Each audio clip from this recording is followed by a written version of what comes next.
Before we start our conversation, let's begin as we always do with a tour de table and have each of you tell us your name, what you do, and why you're interested in this topic. Please try to be brief and keep your introduction to about a minute. So why don't we begin with Nora? And you're muted.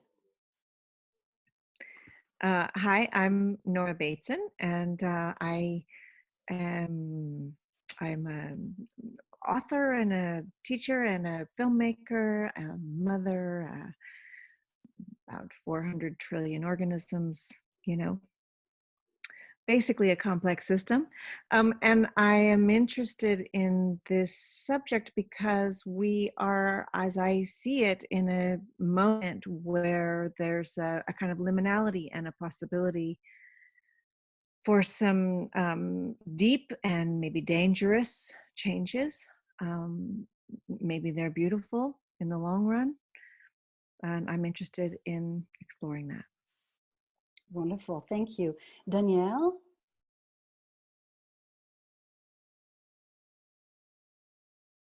Unmute. Thanks for inviting me. And yeah, my name is Daniel Wahl, also an author, biologist, evolutionary theorist, designer. And I've been, maybe for 20 years, a little longer, I've been on this journey, having initially started as a biologist, and then realized that the best way to serve life was to maybe work with my own species a little more, and the way that we affect the wider community of life at this point in our history.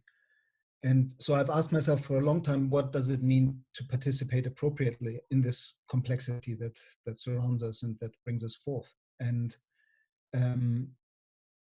I find that this particular time we're in now, with everybody in lockdown, getting to reflect on patterns that served and that no longer serve, we're really given an opportunity to all reflect a little bit more what it would mean to participate appropriately. And I would say appropriately in my reading is aligned with Aldo Leopold's "A thing is right if it protects the vitality, abundance, and diversity of the biotic community. Is it wrong? It is wrong if it does otherwise."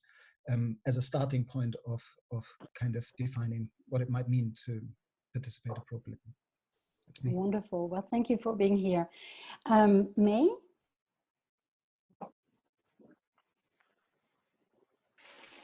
I'm an edge worker, been working the edges between systems for a long time.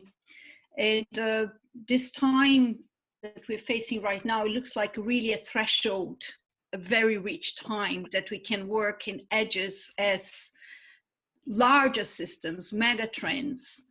And so therefore, I'm very interested in this conversation because I also think that innovation happens in the intersection. So whatever I think, or my experience being a reflective practitioner, working with design in communities, 54 countries, education, and spatial planner, and many other aspects of my work. But I guess what I know, it's kind of boring for me. I'm more interested in testing what are my trends in thinking vis-a-vis to what Daniel, Nora, and Gregory know. So maybe something in the intersection of our thinking, something new can happen today. Very nice. Well, thank you for being here. And finally, Gregory.